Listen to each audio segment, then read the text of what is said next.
Pour MXM, alors aujourd'hui à mes côtés, le président du Royal Mons Automoto Club. C'est exceptionnel, c'est la 40e édition. Exactement, et que de chemin parcouru pour arriver à cette 40e édition.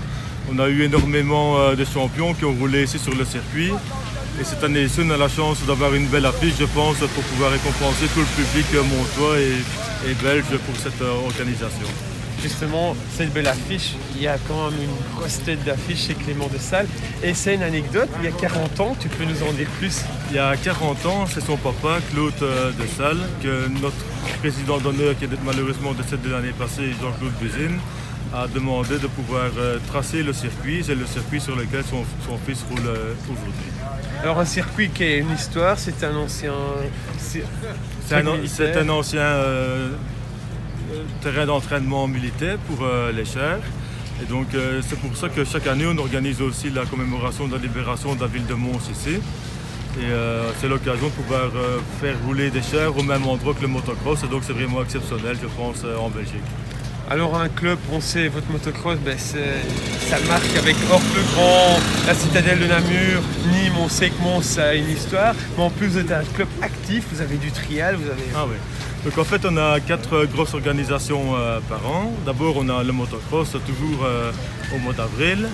Après on organise l'étoile du Hainaut, c'est une balade en véhicule en 7 qui se déroule à partir de la place de Mons. C'est toujours un trèfle qui est fait à partir de la place. C'était organisé comme ça depuis 1952. Et après ça, on a la commémoration de la libération de la ville de Mons qui se passe cette année-ci le 1er et le 2 septembre. Et le premier week-end qui se rapproche le plus du 11 novembre, ce sera le fameux trial du Mont Panizelle. Et pourquoi le 11 novembre? C'est parce que les Anglais qui se déplacent en masse doivent pouvoir avoir un jour de congé aussi pour faire le déplacement. Super, donc beaucoup de boulot. Ça veut dire une grosse équipe, beaucoup de bénévoles. Hier, on avait 100 bénévoles sur le terrain. Depuis mercredi, on est 20 à pouvoir préparer celui-ci pour que ça se déroule au mieux pendant les 2 jours. Vu qu'hier, on a reçu le championnat de Wallonie. Aujourd'hui, c'est le championnat de Belgique. Et aujourd'hui, on est 120 exactement sur le site pour pouvoir mener l'organisation à bien. Eh bien, un grand merci. Et alors, comme on dit, à l'année prochaine? J'espère en tout cas, hein, tout sera mis en œuvre pour pouvoir le faire l'année prochaine. Merci, donc c'était toujours sur le même terrain. Voilà, Charles-Olivier Decamp, le président du club organisateur. À l'année prochaine alors. Merci.